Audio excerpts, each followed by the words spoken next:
সংগী এসময়ত চীনদেশৰ উত্তৰফালে চু নামেৰে এজন মাছমৰীয়াই বাস কৰিছিল। সদায় ৰাতি হাতত জোৰ লৈ তেওঁ নদীৰ পাৰলৈ মাছ ধৰিবলৈ যায়। আঙুৰৰ ৰসৰ প্ৰতি চুৰ এটা বিশেষ আকৰ্ষণ আছিল। সেয়েহে মাছ মাৰিবলৈ যাওঁতে তেওঁ লগত সদায় এবটল আঙুৰৰ ৰসো লৈ যায় আৰু সেই ৰস খাই খাই তেওঁ মাছ ধৰে। তেওঁৰ ধাৰণা আছিল যে যিবিলাক মানুহ নদীত ডুবি মৰিছে সেইবিলাকৰ আত্মা নদীৰ পাৰতে ভূত প্ৰেত হৈ ঘূৰি ফুৰে আৰু সেয়েহে নদীৰ পাৰত জাল পেলাবলৈ সাজু হৈ বহি আঙুৰৰ ৰস নিজে খোৱাৰ আগতে সদায় তেওঁ অলপ ৰস সেই ভূত প্ৰেতবিলাকৰ উদ্দেশ্য মাটিত ছটিয়াই দিয়ে। মাছ ধৰা শেষ কৰি ঘৰলৈ উভতিবৰ সময়ত দেখা যায় যে আন মাছমৰীয়াবিলাকে বৰ বেছি মাছ পোৱা নাই, কিন্তু চুৰ খালৈটো সদায় মাছেৰে পৰিপূৰ্ণ হৈ থাকে। এদিন গধূলি মাছ মাৰিবলৈ বহি চুৱে আঙুৰৰ ৰসৰ বটলটো খুলি অলপ মাটিত ছটিয়াই উঠি নিজে খাবলৈ বুলি সাজু হৈছেহে মাথোন এনেতে দেখিলে এজন ডেকা ল'ৰাই তেওঁৰ ওচৰতে ঘূৰা-ঘূৰি কৰি আছে। তাকে দেখি চুৱে তেওঁলৈ বুলিও অলপ আঙুৰৰ ৰস আগবঢ়ালে। ল'ৰাজনে বৰ ভাল পালে আৰু চুৰ লগত বহি পৰম তৃপ্তিৰে আঙুৰৰ ৰস খাই তেওঁ মাছ ধৰা চাই থাকিল। সেইদিনা কিন্তু চুৰ জালত এটাও মাছ পৰা নাই। তাকে দেখি চু চিন্তিত হোৱা দেখি ল'ৰাজনে থিয় হৈ ক'লে, ৰবা মই নামনিৰ ফালে গৈ মাছবোৰক উজাই পঠিয়াওগৈ। তেহে যদি মাছ আহি তোমাৰ জালত পৰেহি। কথাষাৰ কৈয়ে ডেকাজন ইমান বেগেৰে নামনিৰ ফালে আগুৱাই গ'ল যে চুৱে টলকিবই নোৱাৰিলে। অলপ পাছতে তেওঁ উভতি আহি ক'লেহি, এজাক মাছ আহি আছে ৰবা, এতিয়া জালত লাগিবহি। ডেকাজনে কথাষাৰ কৈ শেষ কৰিছেহে মাথোন চুৱে জাক পাতি মাছ অহাৰ শব্দ শুনিলে আৰু এফুট এফুট দীঘল অসংখ্য মাছ আহি জালত লাগিলহি। আনন্দত অধীৰ হৈ চুৱে ডেকাজনক ধন্যবাদ জনালে আৰু ঘৰলৈ যাবলৈ ওলাই ডেকাজনকো দুটামান মাছ দিব খুজিলে। ডেকাজনে মাছ ল'বলৈ অস্বীকাৰ কৰি ক'লে, নালাগে নালাগে, মোক মাছ নালাগে। তুমি দিয়া আঙুৰৰ ৰস মই সদায়ে খাই আহিছো। সেই ৰসৰ সোৱাদ মোৰ মুখৰ পৰা আঁতৰাই নাই। তাৰ তুলনাত মোৰ এই অকণমান সহায় একোৱেই নহয়। বৰং মোৰহে এটা অনুৰোধ আছে। মোৰ সংগ যদি তোমাৰ বেয়া লগা নাই, তেনেহ'লে মইহে সদায় আহি তোমাৰ লগত বহি আঙুৰৰ ৰস খাব খোজো। বেয়া পাবা নেকি? আজি গধূলি মাত্ৰ আমি দুয়ো বহি একেলগে আঙুৰৰ ৰস খাইছো। চুৱে উত্তৰ দিলে, সদায় খাইছো বুলি কিয় কৈছা? কিন্তু সঁচাকৈয়ে যদি তুমি আহা মই খুবেই ভাল পাম। আজি তুমি মোক যি সহায় কৰিলা তাৰ বিনিময়ত মোৰ তোমাক দিবলৈ একোৱেই নাই। বাৰু ঠিক আছে, তোমাৰ নামটো পিছে? মই বাং ফৈদৰ, কিন্তু এটা নিৰ্দিষ্ট নামহে মোৰ নাই। তুমি মোক লিউ লিয়াং বুলি মাতিব পাৰা। দুয়ো ঘৰা-ঘৰি গ'ল আৰু পিছদিনা চুৱে মাছ বেচি বহুত ধন পালে।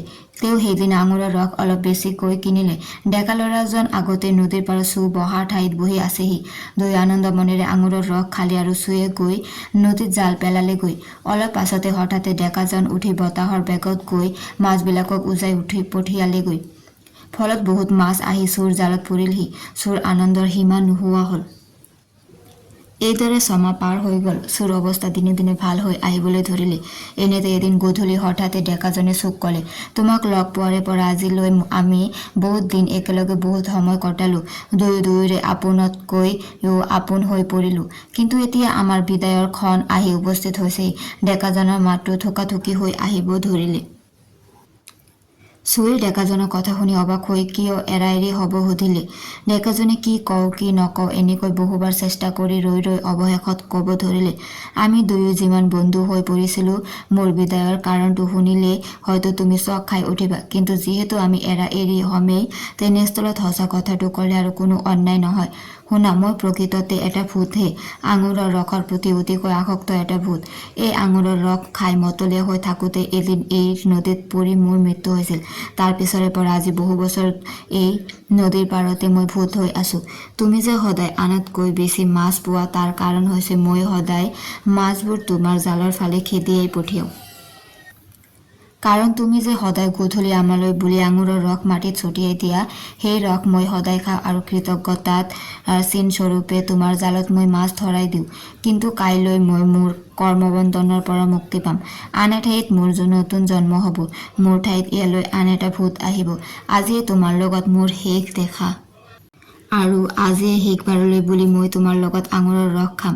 গোটেই দুখ লগাটো স্বাভাৱিক। কথাটো শুনি চু প্ৰথমে চমকি উঠিছিল, কিন্তু আজি ইমান দিনে দুয়ো একেলগে ইমান বন্ধুৰূপে আছে যে লাহে লাহে তেওঁৰ মনৰ পৰা ভয় ভাৱ নাইকিয়া হৈ গ'ল। এটা দীঘল হুমুনিয়া কাঢ়ি তেওঁ এটা গিলাচত আঙুৰৰ ৰস বাকী ডেকাজনলৈ আগবঢ়াই দি ক'লে, লিউলিয়াং, দুখ নকৰিবা, আঙুৰৰ ৰস খোৱা। আমি ইমান দিন একেলগে ইমান বন্ধুভাৱে থাকি এতিয়া এৰা এৰি হ'ব লাগিলে দুখ লাগিবই। কিন্তু আনফালেদি চাবলৈ গ'লে তোমাৰ যে দুখৰ দিন শেষ হ'ল সেইটোতো অতি আনন্দৰ কথা। গতিকে আনন্দ কৰা, আঙুৰৰ ৰস খোৱা, দুখ নকৰিবা। দুয়ো শান্ত মনে আঙুৰৰ ৰস খাবলৈ ধৰিলে। চুৱে কথাই কথাই সুধিলে, পিছে তোমাৰ সলনি ইয়ালৈ কোন আহিব? কাইলৈ দুপৰীয়া নদীৰ পাৰত থিয় হৈ থাকিলে দেখিবা যে এগৰাকী মাইকী মানুহে নদী পাৰ হ'বলৈ গৈ পানীত ডুবি মৰিব। তেৱেই মোৰ ঠাইত ইয়ালৈ আহিব। মাছ মৰা হলত দুয়ো দুখ মনে এৰা এৰি হ'ল।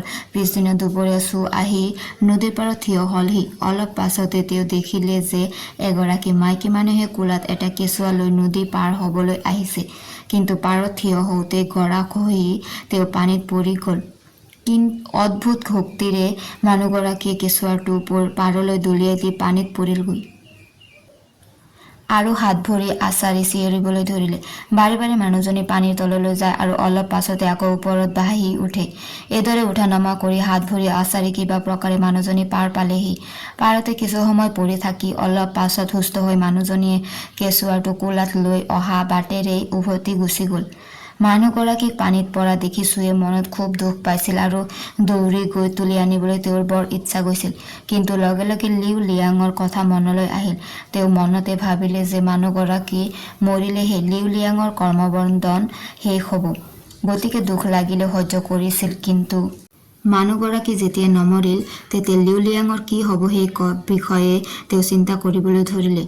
গধূলি চু যেতিয়া পুনৰ মাছ মাৰিবলৈ নৈৰ পাৰলৈ আহি তেতিয়া লিউ লিয়াঙো আহি তাত উপস্থিত হ'লহি আৰু চুক ক'লে, বন্ধু, আমি আকৌ লগ লাগিলোহে। এতিয়া আৰু কিছুদিনলৈ এৰা এৰি হোৱাৰ প্ৰশ্ন নুঠে।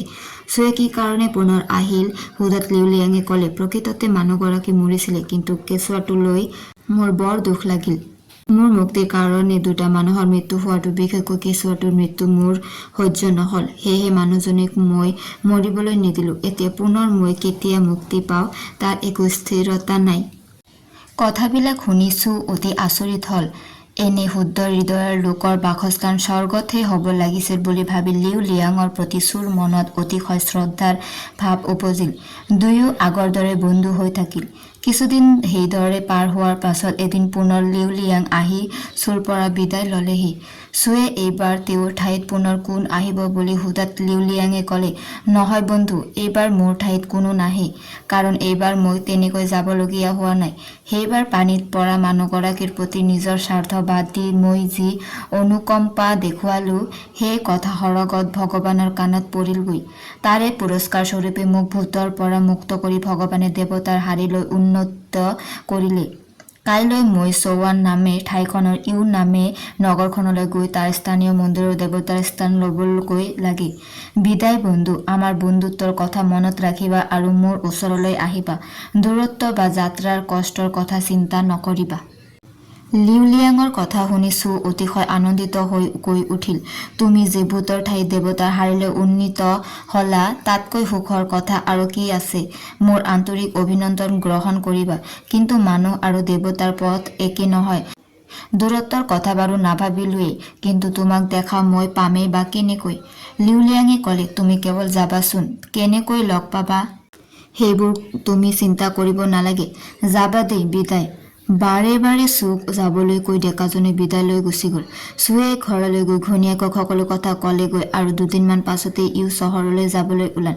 ঘৈণীয়েকে ঠাইখনৰ অস্তিত্বৰ বিষয়ে সন্দেহ প্ৰকাশ কৰিলে আৰু ঠাইখন যদি আছেও তালৈ গৈ মাটিৰ মূৰ্তি এটাৰ লগত চুৱে কেনেকৈ আৰু কি কথা পাতিব ইত্যাদি কথাৰে চুক বাধা দিবলৈ চেষ্টা কৰিলে।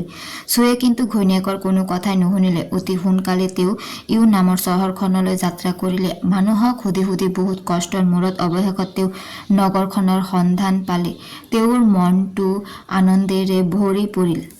ইমান দূৰ বাট আহি তেওঁৰ বৰ ভাগৰো লাগিছিল। কিবা অকণ খাই প্ৰথমে অলপ জিৰাই লওঁ এই বুলি তেওঁ এখন হোটেলত সোমাল। মেনেজাৰজনৰ কাষত থিয় হৈ প্ৰথমে পানী এগিলাচ খাব খুজিলে। মেনেজাৰজনে ল'ৰা এজনৰ হতুৱাই পানী এগিলাচ অনাই দিয়াত সেই গিলাচ খাই কিঞ্চিত সুস্থ হৈ তেওঁ মেনেজাৰজনক সেই নগৰত থকা মন্দিৰটোলৈ কোনফালে যাব লাগিব সুধিলে। চোৰ কথা শুনি মেনেজাৰজনে হাঁহি এটা মাৰি খুব যেন আনন্দ পাইছে এনে ভাৱত সুধিলে, ক্ষমা কৰিব, এটা কথা সুধিব খুজিছোঁ, আপোনাৰ নাম বাৰু চু নেকি? হয়, কিন্তু আপুনি কেনেকৈ জানিলে? মেনেজাৰজনে কোনো উত্তৰ নিদি হঠাতে কোনোবা ফালে ওলাই গ'ল।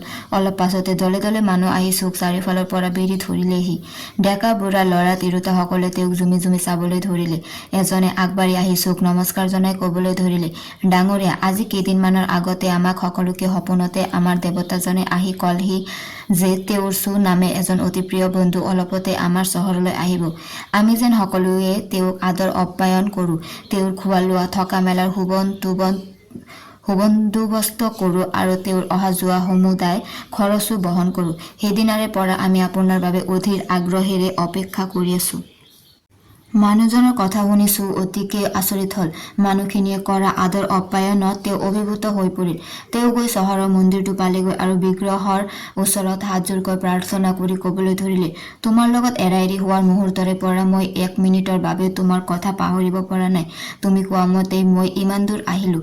তুমি যিদৰে মোক এই ঠাইৰ বাসিন্দাসকলৰ লগত পৰিচয় কৰাই দিলা তাত মই অতি অভিভূত হৈ পৰিছোঁ।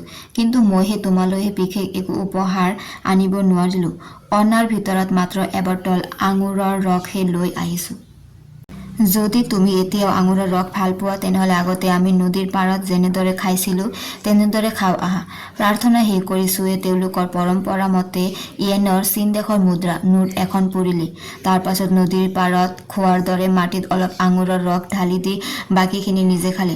অলপ পাছতে চুৱে দেখিলে যে মন্দিৰটোৰ পিছফালৰ পৰা এচাটি বতাহ বলি আহিছে।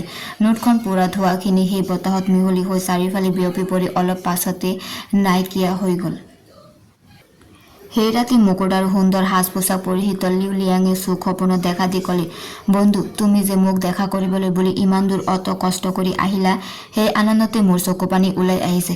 কিন্তু এতিয়া মই যিটো স্তৰলৈ উন্নীত হৈছোঁ সেই স্তৰত তোমাক সুশৰীৰে দেখা দিব নোৱাৰোঁ। তোমাৰ ইমান ওচৰতে থাকিও যে মই তোমাৰ পৰা ইমান দূৰত আছোঁ সেই কথাটোৱে মোক অতিশয় দুখিত কৰি তুলিছে। আমাৰ পুৰণি বন্ধুত্বৰ কথা সোঁৱৰে ইয়াৰ মানুহখিনিয়ে তোমালৈ সামান্য উপহাৰ আগবঢ়াইছে। তুমি যেতিয়া ঘৰলৈ উভতি যাবা মই তেতিয়া তোমাক নিজে আগবঢ়াই দিমগৈ। ইউ নগৰৰ বাসিন্দাসকলৰ অনুৰোধত চু কেইবাদিনো সেই ঠাইতে থাকিল। সেইকেইদিন নগৰৰ মানুহখিনিয়ে আনন্দ উৎসৱ ভোজ আদি দিনজোৰা কাৰ্যসূচীৰে চুক আদৰ আপ্যায়ন কৰিলে। তেওঁলোকে তেওঁক আৰু কিছুদিন ৰাখিব খুজিছিল, কিন্তু কামৰ দোহাই দি চু সেইদিনা নিজ ঘৰলৈ বুলি ওলাল। মানুহখিনিয়ে আগবঢ়োৱা উপহাৰেৰে চুৰ মোনা উপচি পৰিল। ডেকা বুঢ়া সকলোৱে চুক নগৰৰ সীমালৈকে আহি আগবঢ়াই দিলেহি। এজাক বতাহে চুক আৰু ৩-৪ মাইল দূৰলৈ আৱৰি থাকিল। বতাহজাকৰ অস্তিত্ব চুৱে সুন্দৰকৈ অনুভৱ কৰিলে। তেওঁ বাৰে বাৰে মূৰ জোকাৰি সাহৰি দি ক'লে, লিউ লিয়াং, আৰু আগবাঢ়ি আহিব নালাগে, তুমি উভতি যোৱাগৈ। তোমাৰ মানৱীয় আৰু মৰমীয়াল অন্তকৰণেৰে নিশ্চয় তুমি এই নগৰবাসীৰ সকলো প্ৰকাৰে উন্নতি সাধন কৰিব পাৰিবা। নিজৰ যত্ন ল'বা দেই লিউ লিয়াং। বিদায় বিদায়। বতাহজাকে চুৰ চাৰিওফালে কেইপাকমান ঘূৰি নোহোৱা হৈ গ'ল। এই কাণ্ড দেখি নগৰবাসী অতি অবাক হ'ল আৰু চুক হাতযোৰ কৰি নমস্কাৰ দি ঘৰ অভিমুখে উভতি গ'ল। নিজ গাঁৱলৈ উভতি আহি নিজৰ ঘৰৰ অৱস্থা দেখি চু আচৰিত হৈ গ'ল। আগৰ ভঙা চিঙা ঘৰ দুৱাৰৰ অস্তিত্বই নাই। তাৰ ঠাইত সুন্দৰ অট্টালিকা বিৰাজ কৰিছে। ঘৈণীয়েকৰ পোছাক পাতিও অতি সুন্দৰ আৰু বাকচয়েনেৰে ভৰি পৰিছে। চু আৰু মাছ মাৰিবলৈ যাব লগা নহ'ল। খেতি বাতি কৰিয়েই সুন্দৰকৈ জীৱিকা নিৰ্বাহ কৰিব পৰা হ'ল। পাছত তেওঁ শুনিলে যে ইউ নগৰৰ লগতে চৌৱান নামৰ ৰাজ্যখনে দেৱতাৰ কৃপাত সকলো দিশতে সমৃদ্ধশালী হৈ পৃথিৱীৰ ভিতৰতে এখন বিখ্যাত ঠাই বুলি পৰিগণিত হৈছে। চুৰ মনত এই বিশ্বাস দৃঢ় হৈ পৰিল যে মৰমীয়াল অন্তকৰণ আৰু মানৱীয় সহানুভূতিয়ে মানুহক দেৱতাৰ শাৰীলৈ উন্নতি কৰে।